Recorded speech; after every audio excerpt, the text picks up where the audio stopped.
처음에 박근혜 대통령 이제 행정관으로 근무해서 들어갔을 때 어떤 목적을 가지고 들어갔을 거 아니에요? 그러니까 처음에 행정관으로 들어갈 때 그때 기분, 그리고 행정관 생활하면서 느꼈던 보람이라든가 아니면 회한이라든가 이게 간단하게 좀 들어봤습니다. 2013년 3월에 청와대 행정관 일을 시작했는데요. 당시에는 사실 국가제도로 큰 위기 상황에 무슨 직면한 상황은 아니었는데, 다만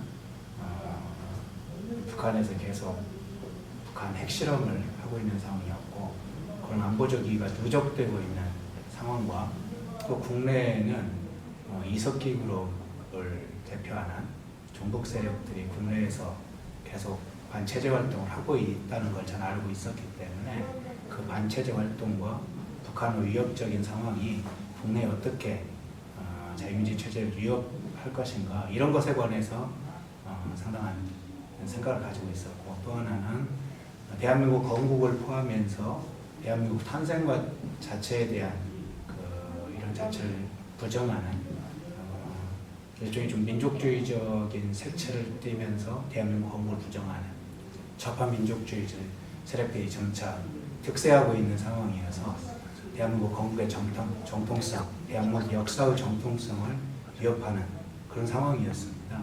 그것이 누적되고 있는 상황이었기 때문에 2013년대 이런 상황에서 시민사회 일을 해왔던 제가 청와대 행정관으로서 대한민국 이런 상황을 어떻게 새롭게 역사인식에 대한 정통성을 바로 세우고 북한의 핵 위협, 또 북한 주민의 인권 상황, 이런 것이 북한 내부에서 자기 체제의 안정성을 가지면서 좀 기존에 가져왔던 위기적인 상황들을 좀 극복해낼 수 있을까, 이런 생각을 가지고 있었죠.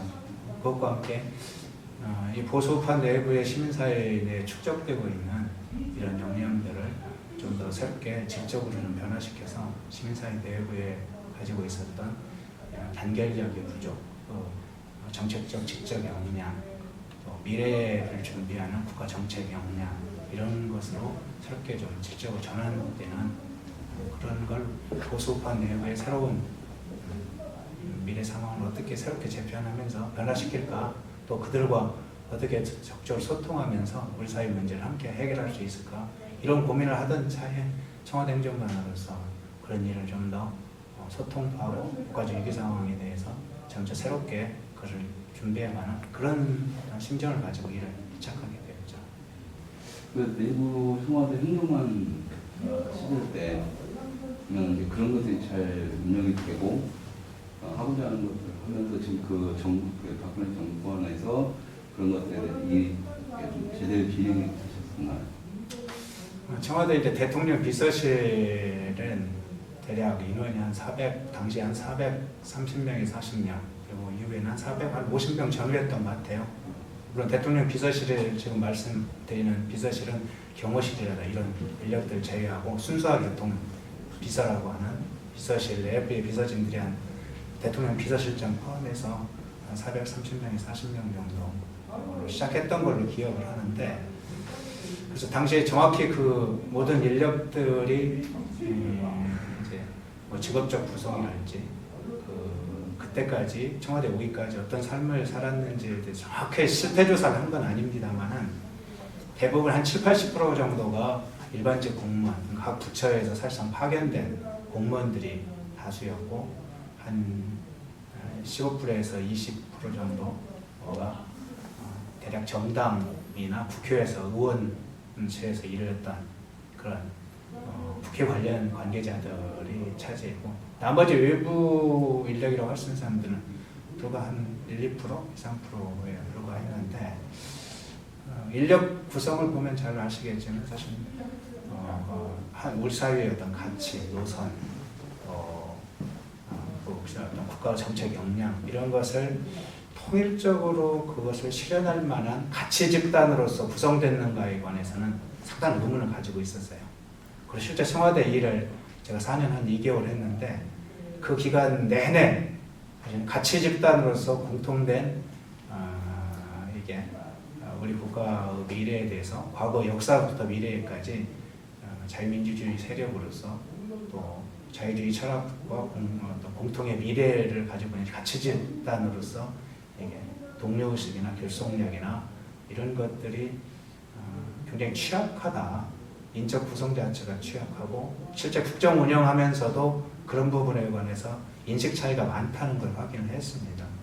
당장에 보수우파 시민사회에 대한 인식만 하더라도 일반직 공무원들 말할 거 없고 정당에서 오는 많은 분들도 보수우파 시민사회 관계자들을 열정적으로 애국 활동을 하시는 분들에 대해서 그렇게 곱지 않은 시각들이 많았고 약간 좀 이류급들이 시민활동을 하는 것이다. 이런 식의 좀 평판이라 폄하적인 생각들이 많이 있었어요. 그만큼 애국적 활동이나 자유주의 시민운동하는 이런 보수우파 시민사회에 대한 인식도 대체로 그러했죠. 그런 것들을 포함해서 어떤 가치 집단으로서의 내부 결속력, 인적 구성 이런 것이 박근혜 정부 시작될 때부터 본질적으로 취약하기 시작된다. 그렇게 생각하고 있습니다. 진행 상황에서 시민단체라든가 자유우파 운동을 전개할 때 많은 내용사항이 있었을 텐데요. 실질적으로 어떤 예까지는 아니다 하더라도 그런 과정에서 그 정권에서는 정권 하에서는 어쨌든 그런 운동에 대한 지원책이라든가 이걸 해야 되지 않습니까? 거기에 대해서 어떤 문제나 트러블 같은 건 없습니까? 2013년도에 시작을 할 때는 사실 모순 시민사회 단체 또 민간 시민단체에 대한 배려나 이제 정책적 배려들 아니면 그 안에서 정무적 배려들 이런 것들이 크게 배려된 것은 없고요. 기존의 이명박 정부를 포함해서 그 전에 정부들이 시민사회에 관련해서 수석실 형태로 구성을 해서 인적 구성도 비교적 적어도 좀 수십 명이 시민사회 수석이나 국민소통 분야에서 일을 했는데 박근혜 정부 하에서는 출범부터 시민사회 관련된 비서관실이나 수석실은 없어졌고 국민소통 비서관실 안에 시민사회 담당자만 있게 되었죠. 한 2인 정도로. 그러니까 기존에는 한 10여 명 이상 있었다면 한 2인 이내로 이렇게 인적으로도 굉장히 축소되고 또 시민사회 업무도 굉장히 축소되는 그런 상황에서 출발을 했고요. 2013년도 한 하반기에 들어서면서 국정의 일정은 좀 변화가 있었는데 그건 김기춘 비서실장님이 취임한 이후로 김기춘 실장님은 우리 국가 내부에 반체제 세력이 있다는 인식을 하신 것 같고 자유민주주의 체제와 관련해서 청와대나 또 정부 공무원들이 경도 소속 공무원들이 정치적 중립이라는 미명하에 반체제 세력들의 활동을 용납하는 것은 그 정당성이 없다.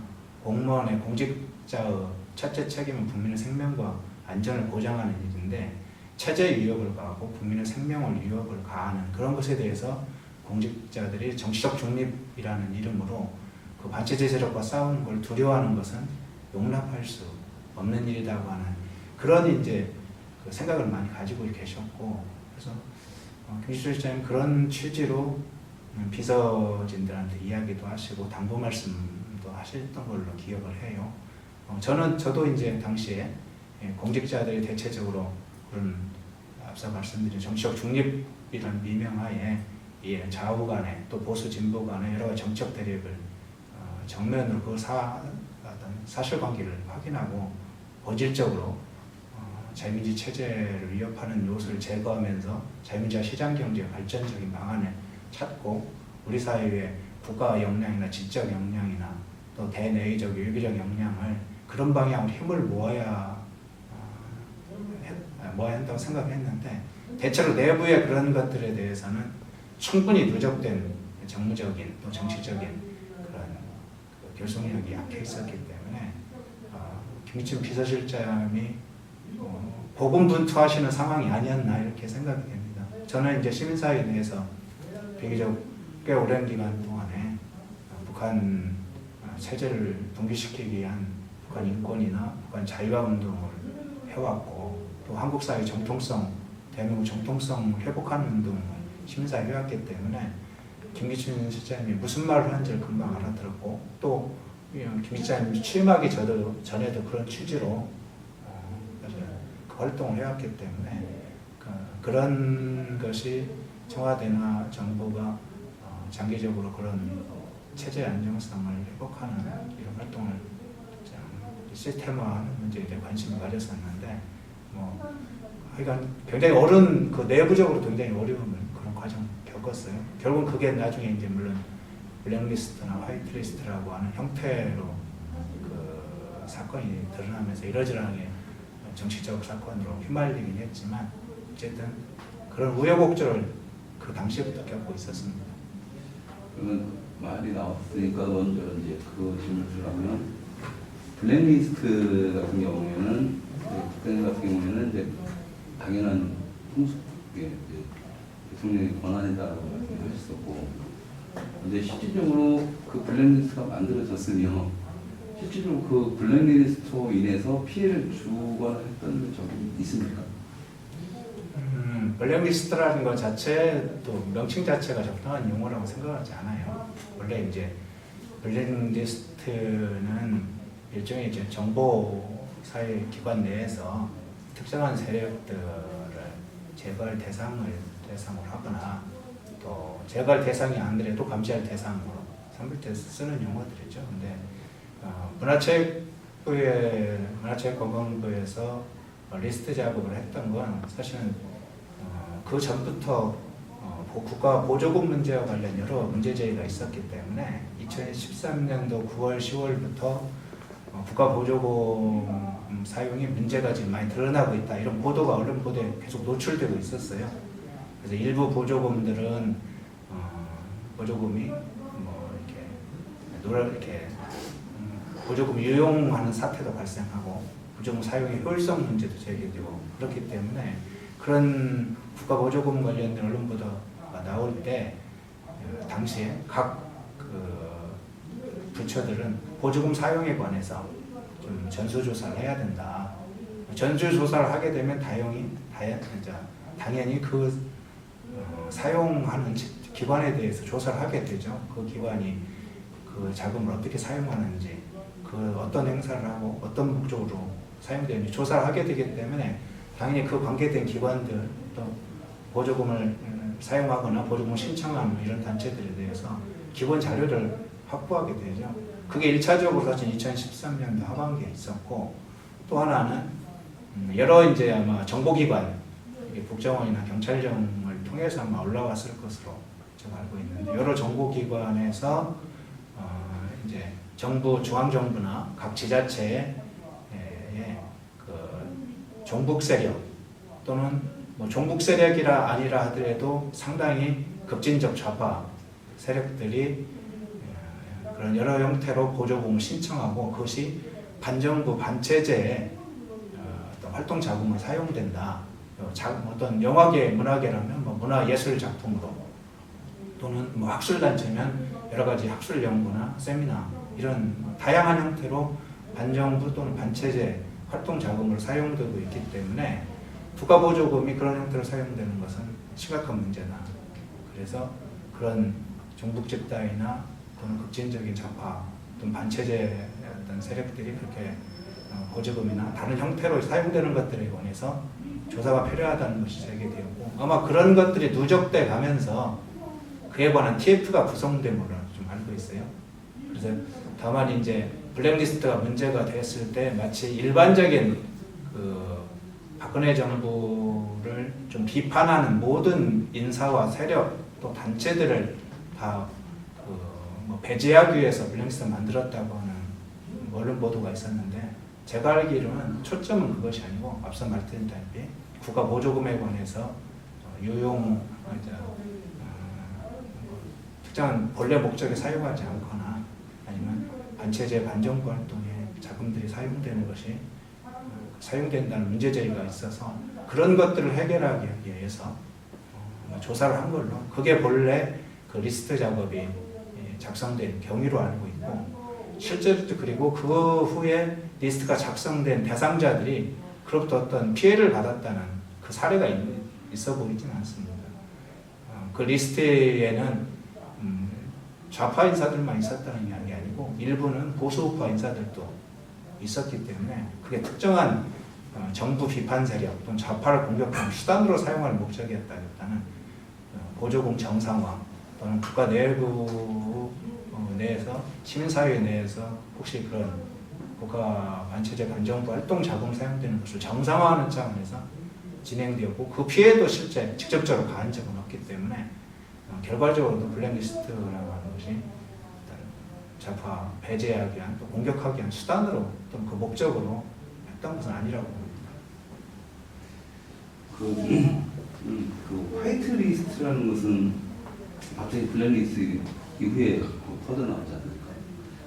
터져나왔고 이제 수많은 사람들이 화이트리스트로, 블랙리스트로는 어떻게 엮지 못했던 사람들이 화이트리스트가 늦게 나왔었는데 어떤 그 중심에 좀 호흡되는 게 계시잖아요. 어떻게 보면. 근데 그 화이트리스트라는 것, 특히나 이제 화이트리스트가 어떻게 만들어졌으며 어떻게 지금 그 재판에 심각하게 증거들을 나오고 있는데 그 화이트리스트가 과연 화이트리스트인지 그리고 어떻게 만들어졌으며 안 만들어졌으면 누가 만든 건지 그런 부분에 대해서 조금 설명이 좀 가능할까요? 예, 화이트리스트는 정경련을 통해서 보수단체를 지원하도록 청와대가 요청한 사항을 일명 화이트리스트라고 하죠. 정경련은 90년대 초반부터 보수단체를 지원을 해왔습니다. 연간 150억에서 한 200억 사이에 보통 사회협력 기금 형태로 사회협력비라는 그 회계 명목으로 해서 지원을 해왔는데 그게 한 20년, 30년 쭉 그 보수단체를 지원하기 때문에 그 자체의 사업은 원래 정경련이 통상적으로 해오던 사업이었죠. 보수단체 지원 사업은 물론 정경련이 자체적으로 결정을 하지만 그 형식은 삼성, 현대 이런 4대 그룹 사회협찬 심의라는 의사결정 기구를 통해서 결정을 합니다. 그래서 최종적으로 결정하면 그를 집행하는 기관이 이제 정경련이죠. 정경련이 그걸 집행을 할 때는 사회협찬 심의의 의결에 통해서 집행을 하게 되는데요.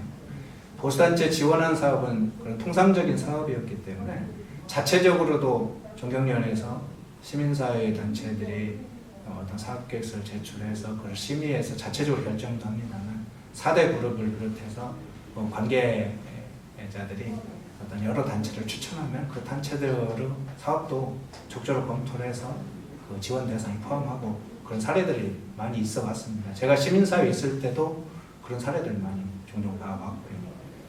청와대에서 2014년도 1월에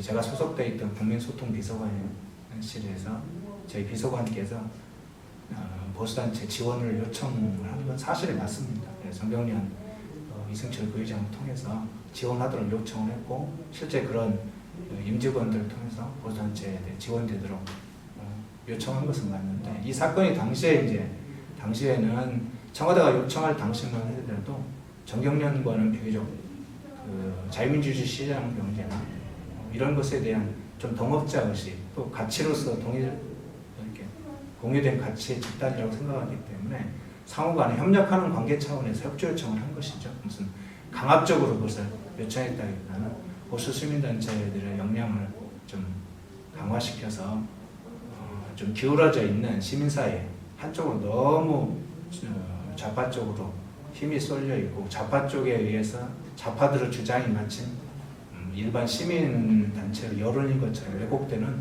이런 좀 불균형 형태, 기울어진 운동장 형태를 좀 조정할 필요가 있다.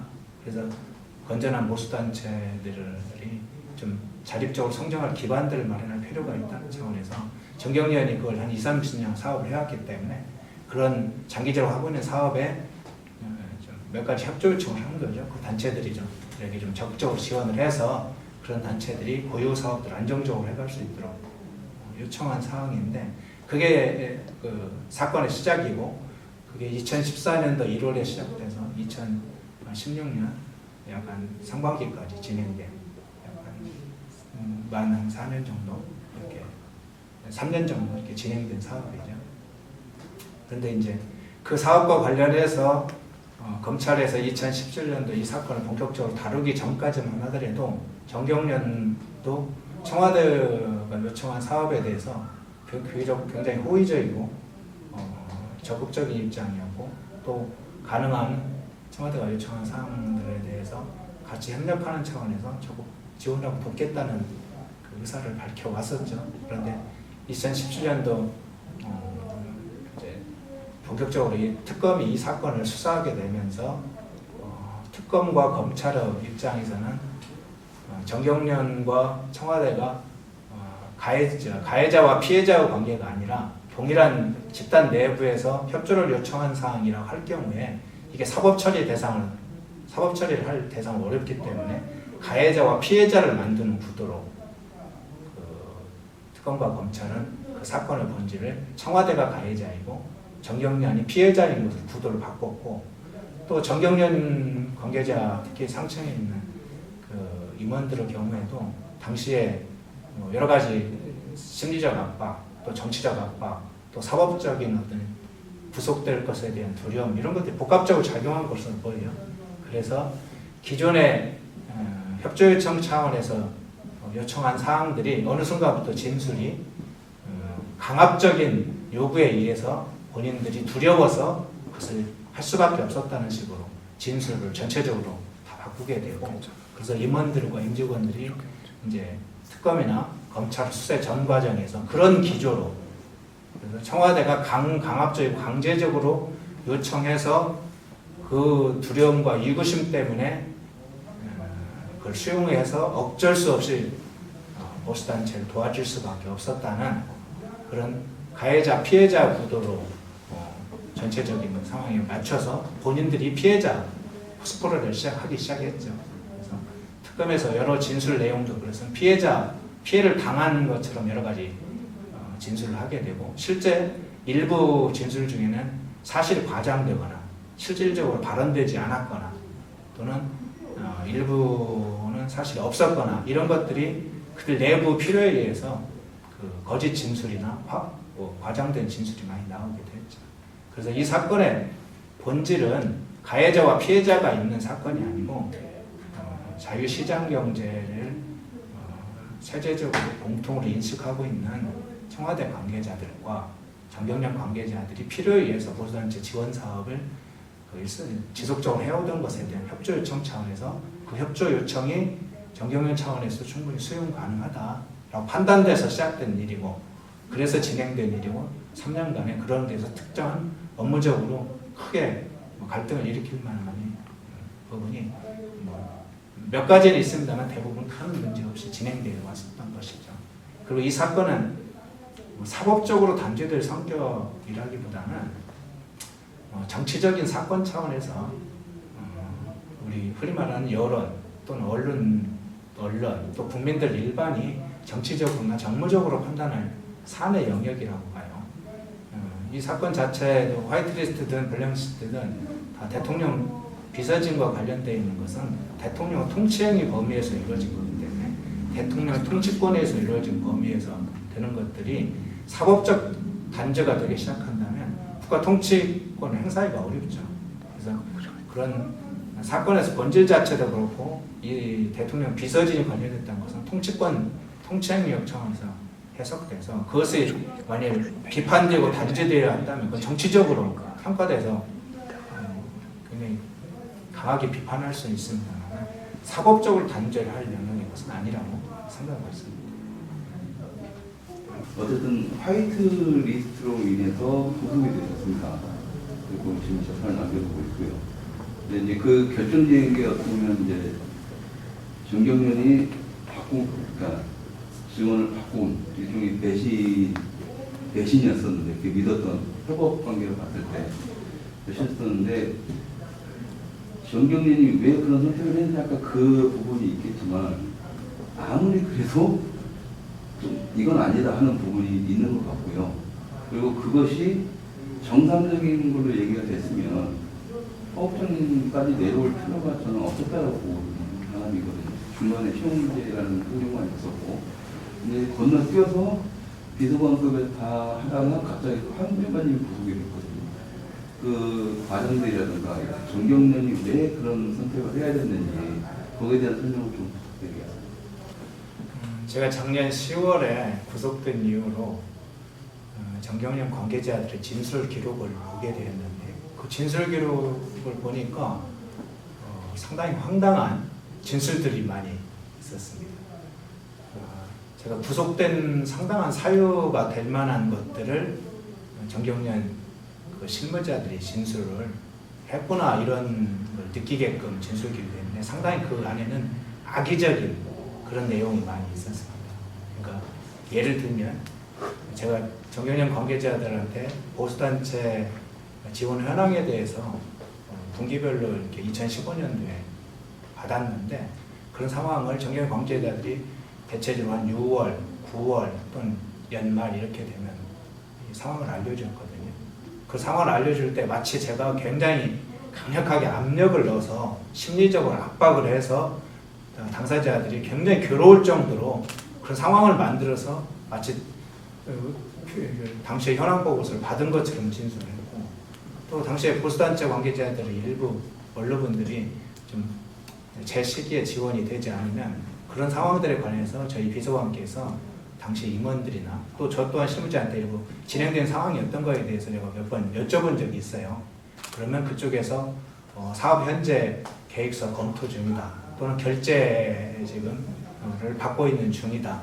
또는 일부 사업의 경우에는 사업 계획 내용이 좀 부실해서 사업 계획서를 변경 중이다. 이런 상황들에 대한 공유가 있어서 그런 것을 인식하고 당시에 제가 당시 현황 파악된 것을 우리 비서관께도 말씀을 드리고 또 비서관께서는 보수단체 원로들이 그렇게 지원되지 않는 것들에 대해서 항의성 전화를 하면 그런 상황을 전달하기도 하고 그랬거든요. 그렇기 때문에 그런 상황에 대해서 상호간에 우호적으로 당시의 현황이나 이런 것들을 전해 듣고 전달했을 뿐인데 이번 진술 기록 과정에서 마치 그때 그 현황을 할 때 굉장히 강압적으로 제가 요청하고 또 그런 상황에 대해서 무슨 협박을 하거나 모욕감을 느끼게 했다는 식으로 이렇게 진술 기록, 정경련 실무자의 진술 기록이 있어요. 또는 2015년도 3월경에는 청와대가 요청한 금액이 있는데 그 금액이 한 절반 정도로 정경련이 줄이려고 했다고 자체 내부에 그래서 저한테 그 실무자들이 와서 감액을 하겠다 감액 요청을 좀 받아달라 했는데 제가 그 자리에서 거절했다고 진술했어요. 그와 같은 사실은 대화 자체를 나눈 사례가 없는데 당시 만남에서는 2015년도 3월이기 때문에 막 지원이 시작될 시점이기 때문에 당시 상황에 대해서 지원 계획이라든가 또 예정된 프로젝트라든가 절차라든가 이런 것들에 관해서 협의를 하거나 상황을 듣는 상황이었는데 마치 본인들이 지원 금액을 갑자기 한 절반 정도로 줄이려고 시도를 했고 제가 그 자리에서 면전에서 상당히 당사자들 당혹스럽게 할 정도로 단호하게 거절을 했다고 진술했어요. 그런 건 사실에 있지도 않은 상황인데 아마 내부에서 자기들끼리 있었던 상황인지는 모르겠습니다. 그런 상황들이 진술 기록에 있기 때문에 검찰에서는 그와 같은 상황들을 근거로 해서 저를 구속사유로 삼았습니다. 즉 정경련을 강압적으로 그렇게 보수단체를 지원하도록 하게 됐던 그런 근거들을 정경련 실무자에서 진술 기록을 삼은 것이죠. 그렇기 때문에 정경련 관계자들이 상당히 악의적으로 이 사건들을 다루기 시작했구나. 어느 순간에 협력했던 협력자가 자기들의 어쨌든 구속되거나 사법적 처리에 대한 두려움 때문에 협력자가 이제 피해자로 자신들이 전환되는 그래서 일종의 좀 심리적으로는 변신을 하게 되는 그런 과정을 겪게 됐습니다. 그것을 이제 특검이나 검찰은 굉장히 좋은 기회로 삼았고 그것을 저를 구속하는데 중요한 수단으로 삼은 것이죠. 근데 두 가지가 좀 이해가 안 되는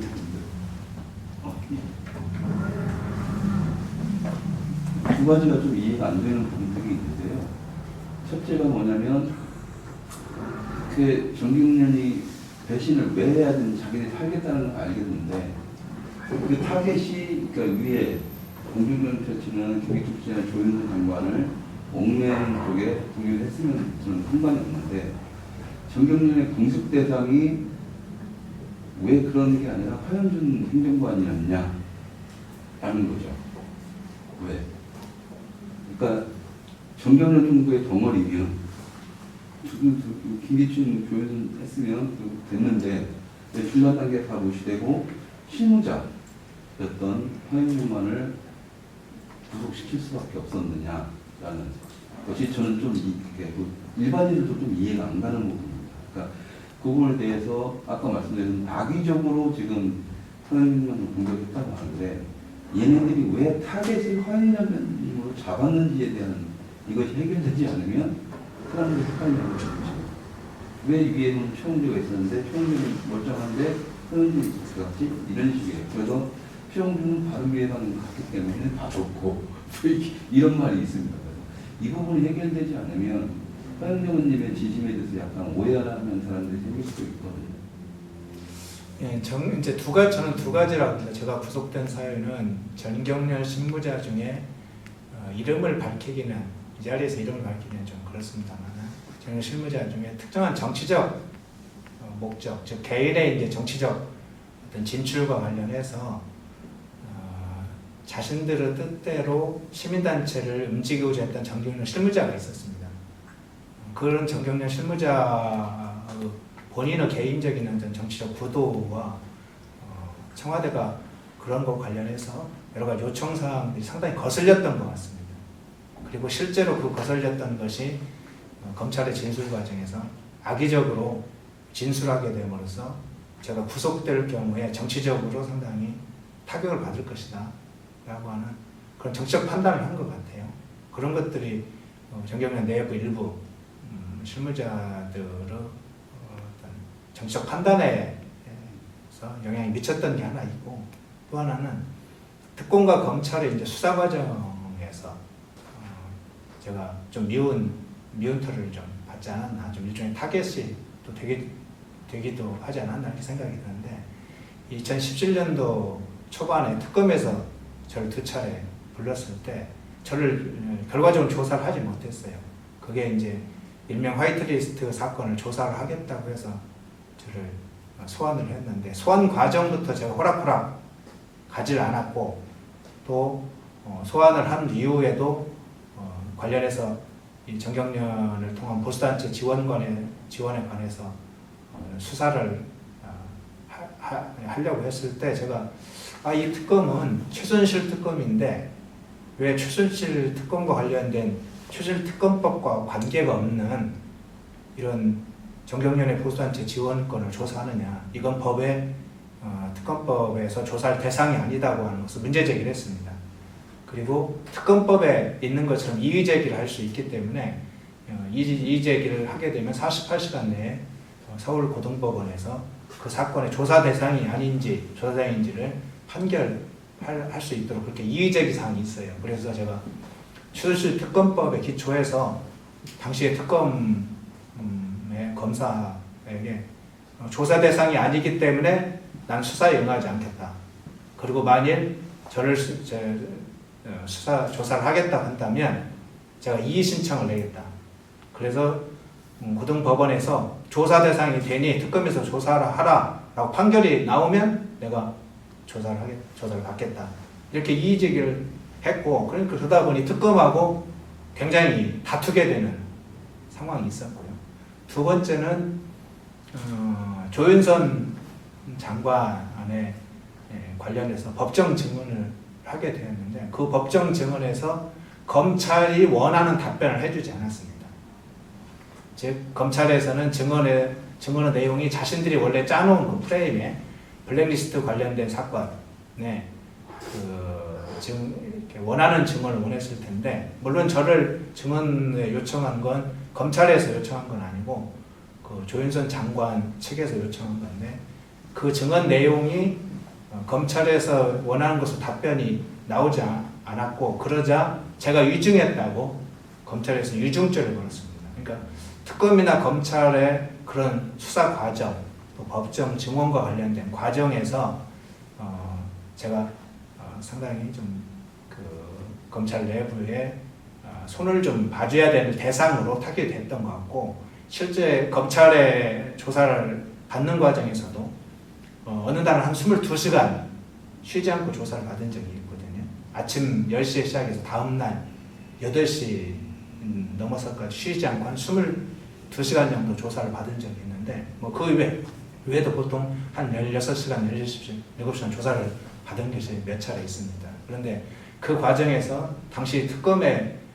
특수부에 소속되어 있던 검사들하고 사실관계를 둘러싸고 많은 다툼을 하게 됐어요. 그러다 보니 특수부 검사들이 다른 피고인 또는 피의자, 참고인들의 대체적으로 검찰에 오면 다 순종적이고 검찰에서 진술을 요구하는 방향을 대체로 맞춰서 다 진술을 하는데, 저는 거기에 사실관계를 인정하지 않는 부분이 상당히 있고, 또 검찰이 그렇게 특수부가 그렇게 조사하는 것에 관해서도 사법적, 정치적 이런 판단 문제와 관련해서 의견을 달리해서 여러 번 다퉜기 때문에 아마 그런 과정이 누적되면서 검찰에서는 행정관이라 하더라도 이미 정경련 실무자들이 상당히 악의적으로 진술을 해놓은 것도 있는 데다가 본인들이 보기에도 자기들한테 순순히 그렇게 순응하면서 진술하지 않고 상당히 빳빳하고 또 원칙적으로 대하고 자기들을 여러 가지 거슬리는 행동을 했기 때문에 그런 것 어떤 양측면이 다 제가 구속되는 데 영향을 미치지 않았나 이렇게 생각하고 있습니다. 그 자료에 홍 의원님을 이제 구속시킨 자료 중에서 결정적인 자료들 4개 중에 하나가 시대정신 계열의 일방적인 지원을 했다라는 증언이거든요. 그 시대정신 계열에서 쭉 나오는데 그게 과연 시대정신 계열이라고 말할 수 있는 단체들이 맞으면 어떻게 진짜로 어떻게 하다 보니 그래도 이제 지금 검찰이나 증인이 조사에 증거자를 줬던 사람 지금 말하는 것처럼 시대정신 혹정님하고 친한 세력들한테만 뭐 지원을 하도록 했다. 뭐 거기에 대해서 어떻게 생각하나요? 시대정신 계열의 어떤 그것은 목록이 정말 있는 건지. 그러니까 시대정신이라는 계열 자체의 명칭도 이번 검찰의 조사 과정에서 만들어진 신조어죠. 사실 뭐 뉴라이트 계열이라는 용어는 있었습니다. 뉴라이트 운동이 한참 그 2000년대 중반 이후부터 시작되어서 그런 자유주의연대 또는 뉴라이트 전국연합 이런 걸 이렇게 뉴라이트를 대표하는 단체들이 한참 시민운동에서 활동하고 있을 때 그걸 뉴라이트 운동이라고 했고, 그게 언론에서는 뉴라이트 계열로 관련된 단체들을 이렇게 지명해서 부르기도 하고 그랬었어요. 시대정신 계열이라는 건 특별한 어떤 그룹이라든가 계열 형태로 어떤 조직을 가지고 있지 않고, 정경련 내부에서는 전향한 386 관계자들이 만든 단체 또는 그 지인들을 주로 중심으로 그냥 시대정신 계열이라고 자체적으로 분류를 했다는 거예요. 그리고 정경련 관계자들이 검찰의 그런 시대정신 계열의 단체를 제가 적극적으로 지원했다, 또 무슨 특별한 혜택을 준 것처럼, 지금 특혜를 준 것처럼 그렇게 상당히 진술을 하거나 검찰의 유도 질문에 거기에 맞춰서 정경련 관계자들이 자료도 제출하고 진술을 했어요. 시대정신 계열이라는 게 특별히 없습니다. 다만 여러 가지 뉴라이트 계열의 운동 단체들 중에 협력했던 단체들은 과거에 있었죠. 그리고 정경련을 통한 보수단체 지원을 할 때도 단체 선정 과정에서도 제가 정경련이 제출했던 또는 검찰이 시대정신이라고 분류했던 11개 단체, 처음엔 8개였는데 그 중에 3개가 더 들어서 11개 단체로 그쪽 시대정신 계열로 분류를 해놨는데, 그 단체들 중에 한 3분의 1 이상은 북한 인권단체이고 또 한 3분의 1 단체는 청년단체이고 이렇습니다. 근데 그 각각 그 단체들이 선정되는 과정에서도 제가 선정 과정에 참여를 하지 않았었습니다. 그리고 2015년도 선정 과정에 청년단체 3개 청년단체를 선정하게 됐는데, 그 청년단체 선정 과정에서는 사실 청년단체 비중을 좀 늘리자고 하는 당시에 이제 내부 비서관실 내부에 협의 사항이 있어서 청년단체들 중에 몇 개 단체를 선정한 것이지 그런 단체를 특별히 지원하려고 한 것이 아닙니다. 그 단체 금액이나 뭐 그 후에 지원 과정에서도 그 시대정신 계열이라고 불렸던 단체들에게 특별한 그 혜택을 요구하거나 이 단체를 특별히 더 지원하라거나 또 특별하게 무슨 요청 이런 사항들이 없습니다. 이제 중간에 한두 건 비서관께서 저희 협의 과정 중에 이제 한두 개 단체가 지원 과정에서 그 정경련이 적극적으로 지원하지 않거나 또는 여러 가지 사정을 들면서 좀 머뭇거리는 상황은 있었어요. 그런 사유가 발생을 해서 당시에 그 단체들에 관해서 좀 적극적으로 사업을 검토해달라고 요청한 사항은 있습니다만 그건 한두 개 단체에 불과하고 시대정신계열에 대해서 특별하게 지원을 요청한 사항은 없습니다. 시대정신계열라고 해서 그 준거자료가 나왔던 것은 정경련 측에서 만든 거네요. 네, 이제 그 자료를 만든 주체는 정경련이고 정경련에서 시대정신계열이란 단체에 관한 정보도 검찰에 제공하는 것도 정경련 관계자죠. 검찰이 시대정신계열이란 용어를 알 수도 없고 시대정신계열의 단체가 별도로 있다고 하는 걸 검찰이 그 특수부에서 알 수 있는 사항도 아니고 정경련에서 시대정신계열에 관한 정보 누군가 그 정보를 제공을 해서 그것이 진술기록에서 조사 과정에서 다 나오게 된 거죠. 그러니까 정경련에서 제공한 정보라고 보고 있습니다. 정경련을 보면 정권마다 그렇게 말이 바뀌었다는 것은 흔히 말하는 우리가 알고 있는 것처럼 보수 우파단체 그동안 지원을 해줬다 외에 플러스 좀 좌파 진보 쪽에도 지원을 할 가능성이 있지 않습니까? 혹시 그런 것에 대한 자료는 없으신가요? 정경련에서 제출한 자료 중에는 진보 또는 좌파적 성격의 단체의 경우에는 없었습니다. 그 자료를 다 제공했는지는 알 수 없는데 검찰에 제출한 자료는 매우 한정적입니다. 2012년도부터 지원 자료를 있으면 시민단체도 반장을 하셨으니까 네. 그 좌파 단체들이 아마 그 정경련 지원이라든가 이런 것을 받는 게 있었는지 2013년도부터 16년도까지요. 그 전에라서요. 그 전에라도 정경련 그러니까 정권이 바뀔 때마다 이렇게 바뀌는 단체라면 김대중 노무현 정부 때도 노무 때는 저쪽에다 지원을 해줄 수도 있잖아요. 근데 저희들은 그 자료를 정경련 내부에서는 다 공개를 안 하니까 저희들은 알 수가 없으니까 혹시라든가 이제 정부 차원에서 그런 자료가 있거나 아니면 정보가 들어온 게 있는지 궁금한 거죠. 정경련에서 그 진보 단체 또는 좌파 단체를 지원했다는 증거는 뭐 이제 구체적으로 어떤 물증 자료는 정경련에서 제출한 적이 없고 정경련도 검찰이나 관련 기관에 제출한 건 없습니다. 그 내부에서 1급 비밀 정도로 다뤄왔던 사항이고 이번 사건 그 화이트리스트 사건이 터지고 난 후에 검찰에 이제 제출한 자료가 있는데 그 제출한 자료는 2012년도부터 16년까지 자료인데 그 자료 내에는 좌파단체나 진보단체를 지원한 그런 자료는 제출되지는 않았습니다. 그러니까 실제 지원됐는지 안 됐는지는 정확히 알 수 없어요. 그러나 증거 물증 자료로 제시한 건 없고 거의 대부분이 보수단체를 지원했던 자료들을 제출했고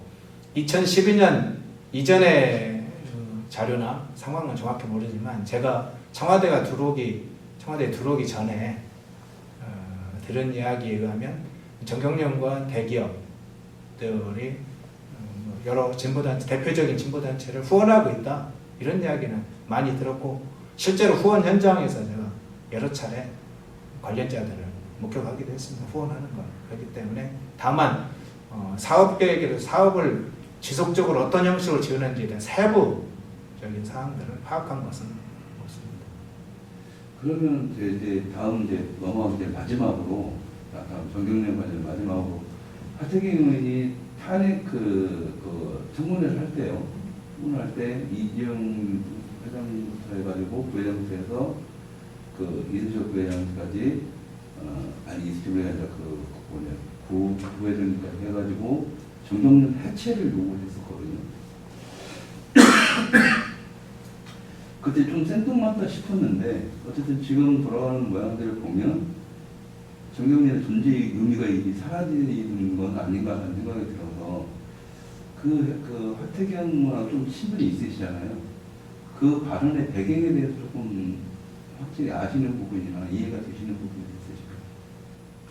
당시에 정경련을 좀 해체하라 이런 하태경 의원의 이제 주장은 당시에 정경련이 표적이 된 상황이었기 때문에 그 표적을 공격하는 것은 정치적으로 상당히 실익을 따져볼 때 이득이 많은 정치적 행위라고 생각을 하셨던 것 같아요. 그래서 정경련 해체를 공격하는 것이 굉장히 정의로운 입장이고 마치 굉장히 진취적인 입장으로 그리고 정치적으로도 상당히 좀 이득으로 계산되고 또 언론의 보도도 상당히 자극적으로 언론에 이렇게 제목으로 나가서 하태경 의원한테는 상당히 정치적 이익을 줄 수 있는 그런 소재로 생각을 해서 정경련 해체를 주장했던 것 같고 그와는 별개로 정경련 당시에 이제 최순실 사건 사태로 발생한 이 상황과 별개로 정경련의 조직 형식이나 한국 사회 내에서 이렇게 시장 경제나 자유민주주의 체제를 안정적이고 또 장기적으로 미래 구상 정책 이런 것을 안정적으로 가져갈 수 있는 어떤 기금이나 재단 형식이나 이런 것들에 관한 여러 의견들이 있었고 그건 과거에 2000년대 중반부터 그러니까 이 사건이 발생하기 한 10여 년 전부터 있어왔죠.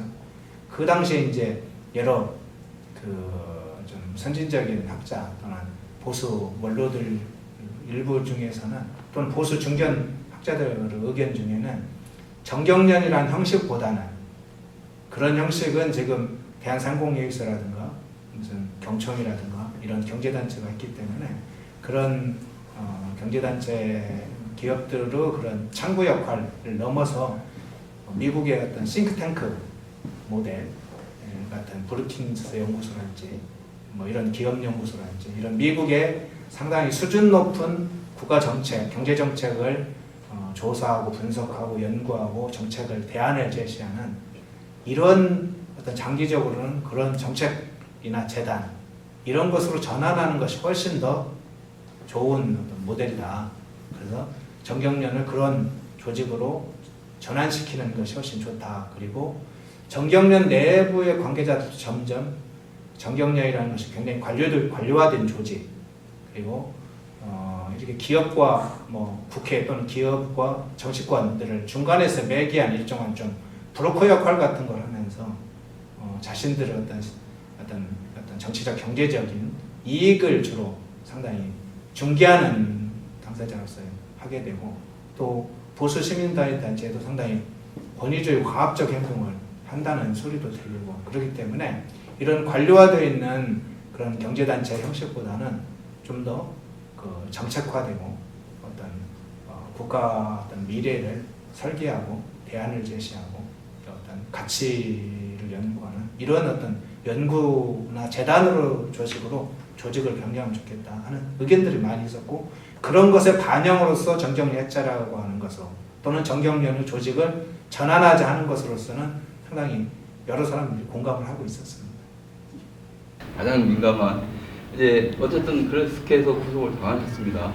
당하셨는데 지금 밖에서 시민들은 법치가 무너졌다. 그리고 법하고는 전혀 상관없이 박근혜 대통령 재판도 마찬가지고 아까 말씀드린 것처럼 번복되는데 번복된 걸 가지고 증거로 삼고 말도 안 되는 그 구족의 얘기만 듣고 있고 근데 이제 그런 부분에 힘의 균형을 떠나서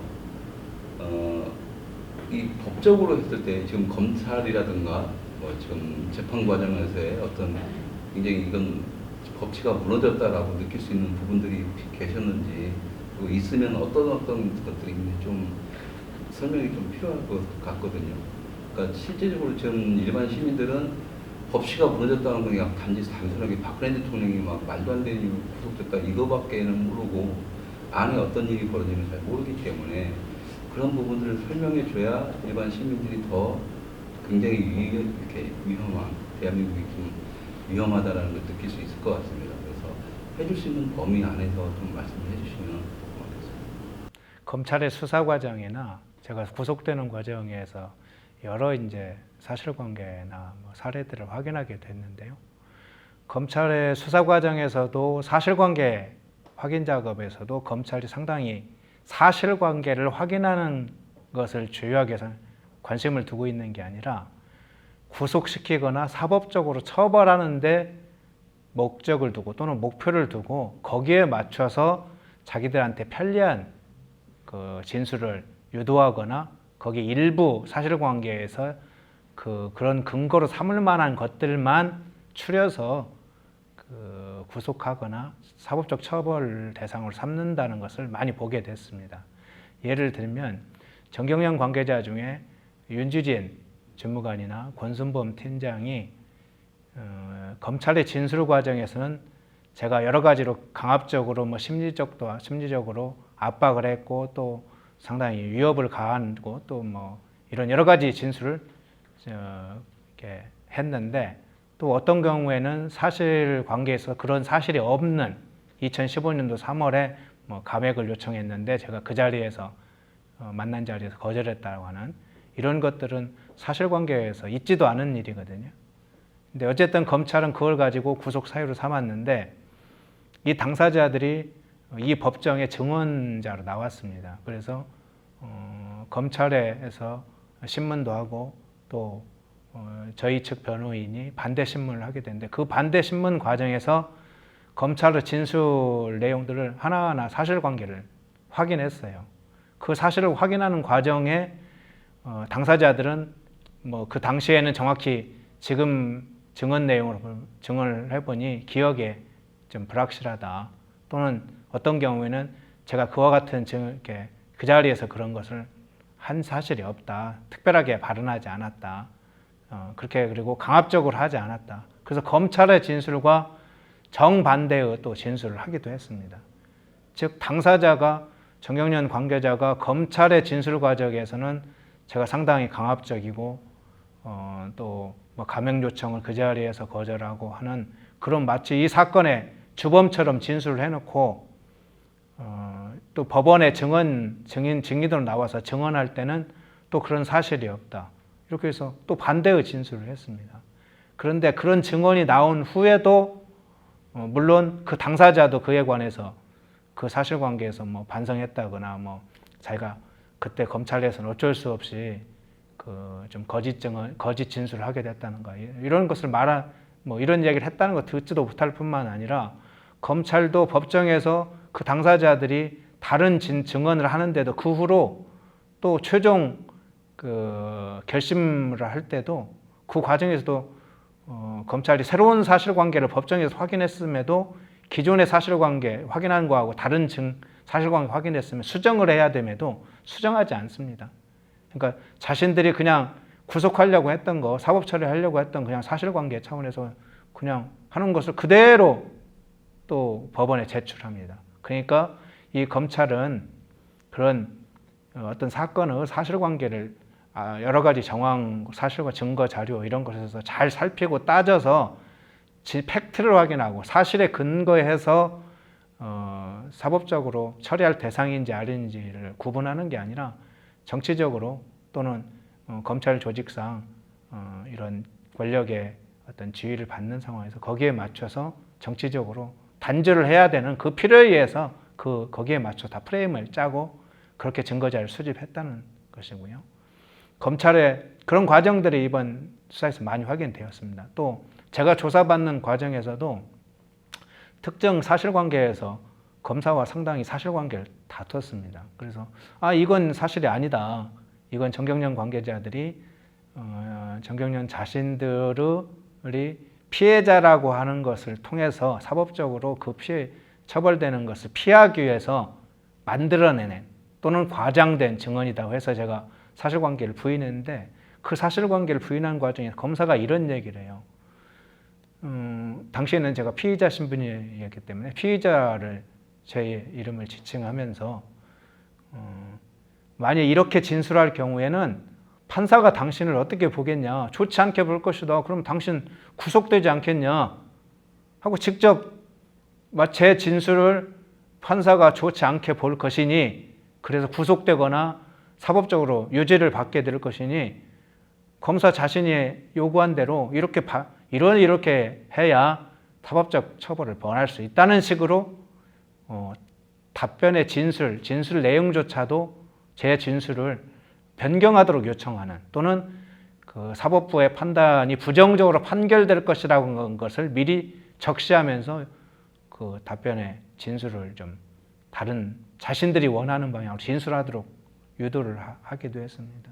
그리고 또한 자기들의 뜻대로 진술을 하지 않자 저에 대한 호칭도 갑작스럽게 굉장히 경칭으로 낮춰서 불러서 저도 비슷하게 대응을 해서 이렇게 다툰 적이 있습니다. 그래서 검찰 내부에서도 굉장히 제가 무슨 강경한 인물로 회자되기도 하고 어떻게 검사한테 그런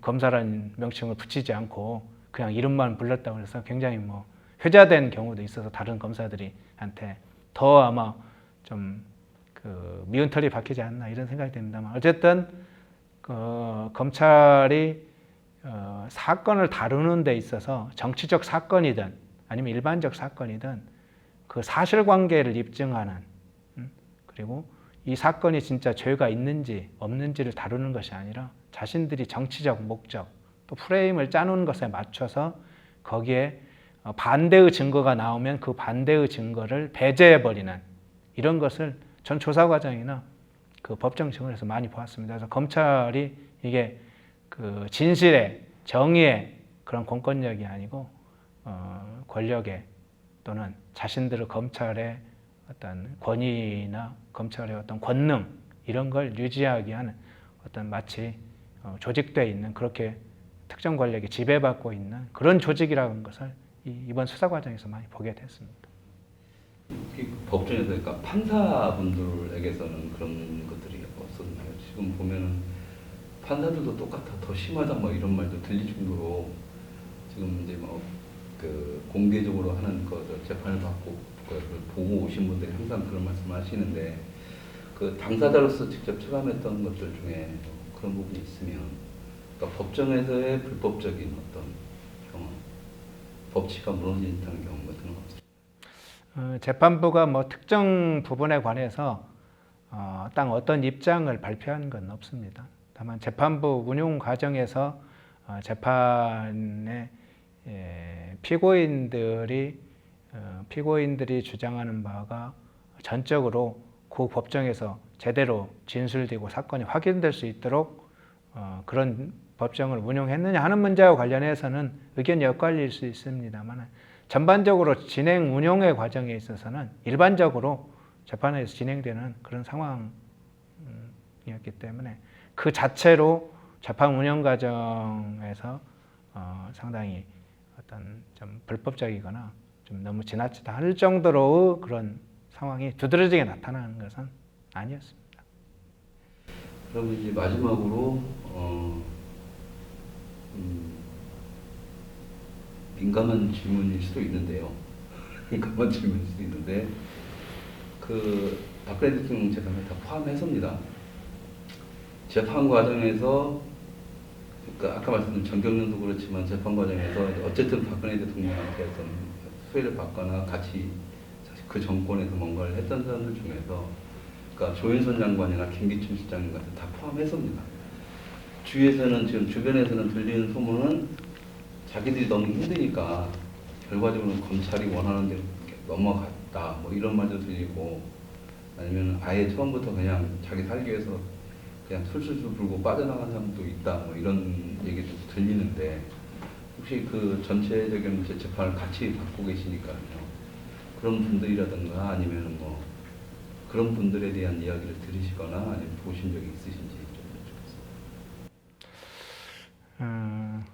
사실 이번 사건뿐만 아니라 국회에서 탄핵의 발의부터 시작해서 그리고 박근혜 대통령 탄핵 과정에서 보여준 현재의 자유한국당 그리고 자유한국당 이외에 청와대에 있었던 비서진들 또 그 주변에서 그걸 상당한 책임이 있는 정부 관료들 이런 분들이 보여준 책임 있는 자세와 관련해서는 여러 부분에서 사실은 비판하거나 또는 비판 수를 넘어 상당히 비난을 당해도 그 비난이나 비판이 상당히 근거가 있다 할 만한 받을 인물들이 많이 있습니다. 뭐 실명을 한 명 한 명 거명하지 않아도 박근혜 탄핵에 앞장섰던 인물들이 정치권에 있고 또 청와대 비서진들도 박근혜 대통령이 탄핵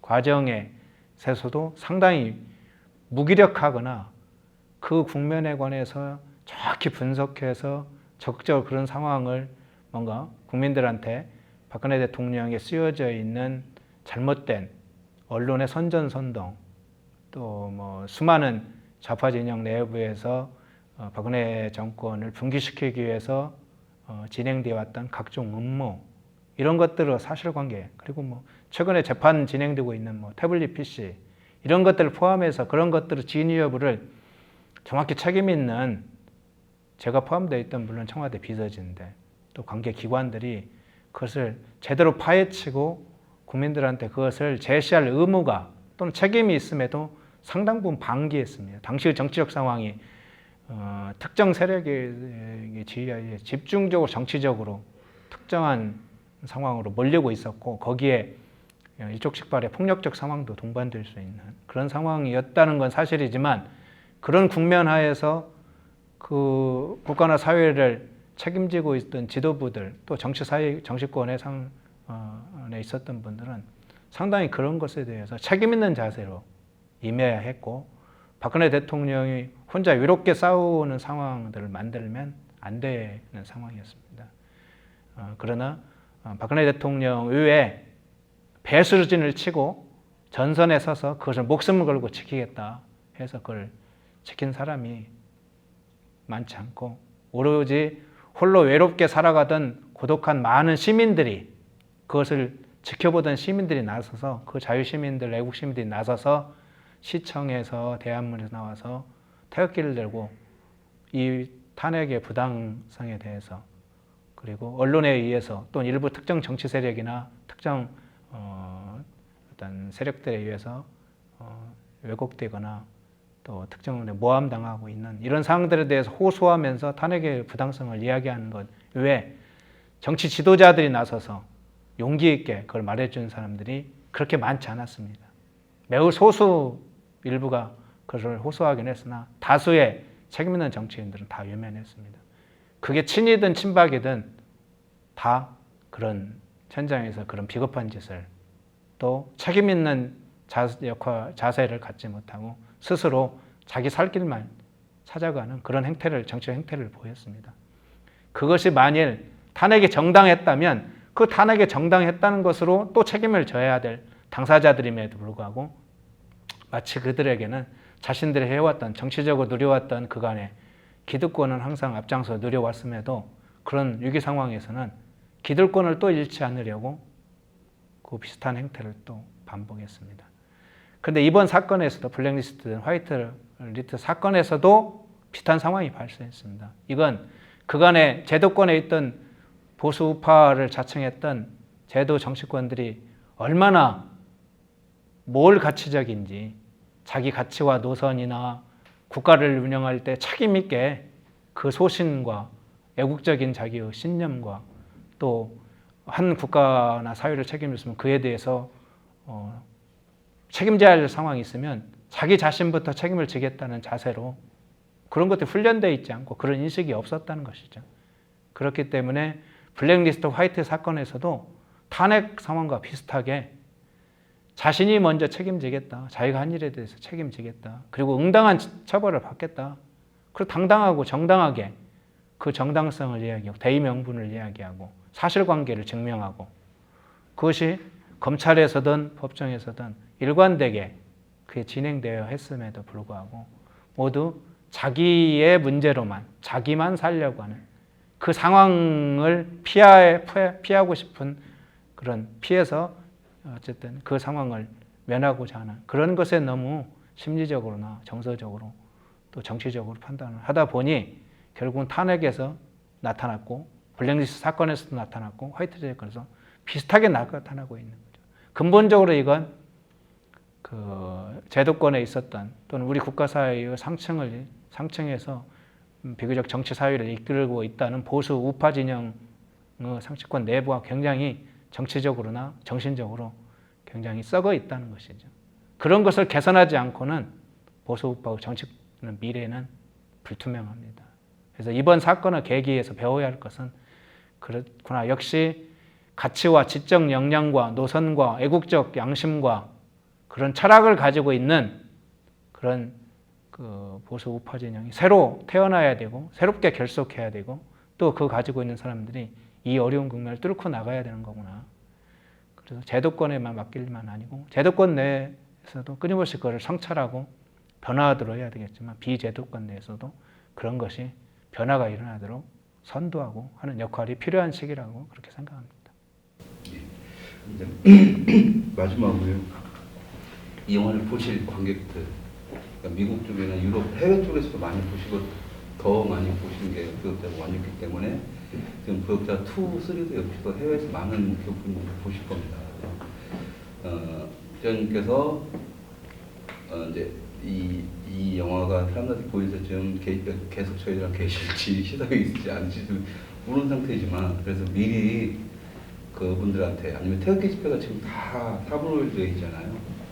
그분들한테 그리고 또 박근혜 대통령 탄핵에서 울분을 갖고 있는 사람들, 근데 어떻게 해야 될지 모르겠는 사람들, 근데 아까 상층이 붕괴되어 있는 상태에서는 비저도권에서 움직여야 된다고 하셨으니까 그분들한테 영화를 통해서 꼭 전하고 싶은 메시지가 있으면 그걸 마지막으로 한번 해주십시오. 예, 이번 기회에 보수파들이 사실은 사상개혁, 정신개혁을 해야 될 그 시기라고 생각을 합니다. 이미 좌파 진영은 그 시작의 뿌리가 1945년도 이후부터 남로당으로부터 시작된 그 뿌리가 이미 있었죠. 그리고 짧게는 1987년도 이후에 약 30년간의 끊임없는 그 진영 내부의 이념과 가치 집단과 조직을 만들어 와서 한국 사회를 지배하기 위한 그런 준비를 차분히 30년간 해왔습니다. 그러나 보수 우파 진영 다수는 당연히 일반 제도권에서 국가 사회를 이끌어가고 있는 정당이나 국가 관료들이 비교적 사회나 국가를 안정적으로 이끌어갈 것을 기대하고 특정한 정치적으로나 조직적으로 집단적으로 그렇게 활동하는 거나 또는 반정부나 반체제 활동할 필요가 없었기 때문에 개인으로서 많이 남아 있었고 자기 생활에 열심히 충실하는 것이 국가와 사회에 자기 책임을 다하는 것이라고 그렇게 살아왔습니다. 그리고 그런 분들의 노력으로 지금 우리 사회가 대한민국의 번영과 발전이 이렇게 이루어진 것도 사실입니다. 그런데 지금은 위기 상황으로 진입했습니다. 대한민국 체제 위협의 상황까지 지금 직면하고 있습니다. 그래서 자기 삶을 자기 직장에서 열심히 사는 것만으로 지금 우리 국가의 위기를 극복할 수가 없습니다. 그래서 우리 시민들도 그리고 더 정신을 차려야 될 우리 사회를 이끌어왔던 보수우파의 상층, 제도권에 있는 정치인들 이런 사람들이 일대 정신개혁, 사상개혁을 통해서 우리 국가와 사회를 위해서 그리고 우리 자신들이 살아갈 이 대한민국 국가가 자유와 법치와 공정과 북한의 자유화를 실현하는 그런 가치를 중심으로 해서 국가 역량이 결집되도록 하는데 집중해야 될 상황이라고 보이고요. 두 번째는 이제 지금으로부터 한 2년 후면 국회의원 선거가 있습니다. 그 국회의원 선거 기간에 만일 좌파 집단들이 현재 있는 좌파 집단들이 다수당이 되거나 3분의 1을 넘어갈 경우에 사회주의 개헌에 가까운 급진적 개헌을 하게 될 겁니다. 현재도 급진적 개헌을 하게 됩니다. 그래서 현재 마지막 남아있는 건 입법부인데 그 입법부마저도 만약 빼앗긴다면 이제는 제도적으로 시스템적으로 완전히 국가 사회 전체를 급격하게 작용 시스템으로 사회주의 시스템으로 전환해 갈 겁니다. 그나마 일부가 입법부에서 막거나 또는 제도적 차원에서 일부 현재 막고 있습니다만 그거조차도 몰락한다면 우리 국가 전 사회적 분야에서 그런 법적 제도적으로 그 시스템을 사회주의 시스템으로 정착해가는 그런 위험한 상황이 직면했기 때문에 2020년 그 총선을 대비한 준비를 해야 됩니다. 그러기 위해서는 2019년에 새로운 정치 세력의 탄생이 있어야 돼요. 그 정치 세력은 새로운 정당의 탄생을 떠나서 한국 사회를 이끌어갈 새로운 정치 세력이 지금 있는 자유한국당과 또 비자유한국당 이외에 있는 세력들이 단 하나의 정치적 결사체로 결집을 해야 될 상황이 될 겁니다. 그걸 통해서 자유민주주의를 지키려고 하는 세력들이 단일한 정치 세력으로 결집을 해서 그것의 정당은 지금의 자유한국당일지 아니면 새로운 정당일지는 그 다수 그런 정책 뜻을 같이 하는 분들 의견을 따르겠지만 어쨌든 새로운 정치적 결사체가 필요하고 그 새로운 정치 결사체는 이제 기존에 해왔던 지역 유지들이 또는 자기의 권력 자체가 명예로 여겨서 그 정당에 책임 있는 그 주위에 있었던 그런 사람들이 주요 지도부가 아니라 국가를 이끌어갈 수 있는 소신과 사명감과 가치와 노선과 국가 정책과 지적 역량 그런 것을 가지고 있는 사람들이 결집을 해서 이끌어가는 새로운 정치 세력을 결정하는 것이 지금은 가장 중요한 과제이고 그 과제를 뭐라고 해서는 정치 세력을 준비뿐만 아니라 그런 가치, 국가적인 정책 역량 이런 것을 끊임없이 지금 발굴하고 연구하고 새롭게 그 국가사회에 의제로 던지고 이런 것까지도 지금 준비돼야 할 과제라고 생각합니다. 그리고 나머지는 그간에 좀 책임 있는 사람들 탄핵 과정에서부터 탄핵 이전부터 있었습니다만은 전체 한국 사회의 체제의 위험과 보수 전체 우파 진영을 위태롭게 만드는 1차적 책임 있는 당사자들은 책임 있는 태도로서 정치적 사회적인 자기 선택을 해야 될 걸로 봅니다. 그래서 어떤 부분은 내년에 본인은 이제 총선 불출마부터 정치인의 길에서 떠나야 할 사람들도 적지 않게 있고 또 새로운 자신이 그 과정에서 자신의 역할 책임이 못하는 분들은 공개적으로 성찰하고 반성하는 그런 과정도 필요하다고 봅니다. 다만 그것이 우리의 새로운 정치 세력을 탄생시키는 데의 장애 요건이 아니고 그 새로운 정치 세력을 형성해가고 결속해가는데 상승작용을 일으키는 방향으로 성찰하고 반성하고 새로운 정치 세력이 등장하게 해야 되지 뜻을 같이 하지 않는 사람들을 인신공격하는 수단 정도 수준에서 머물러서는 상호간의 비방과 내부 싸움 하다가 그냥 시간을 보낼 수가 있기 때문에 그런 과정이 새로운 정치 세력의 탄생으로 이어질 수 있도록 많은 사람들이 그런 목표를 정하고 그렇게 성찰하고 반성하고 새로운 환경을 만드는 쪽으로 집중하는 것이 지금 필요한 과제라고 봅니다. 그리고 마지막으로는 탄핵 과정에서부터 지금까지 사실 길거리에서 곳곳에서 그런 우리가 맞고 있는 위기 상황에 대해서 찬바람이 불고 눈이 오고 여러 가지 어려운 과정에서 헌신해왔던 많은 애국 시민들, 자유 시민들한테 진심으로 감사드리고 그분들이 이 나라의 미래이고 주인이라는 사실을 다시 한번 깨닫게 됐다는 걸 말씀드리고 싶습니다. 감사하게 생각합니다.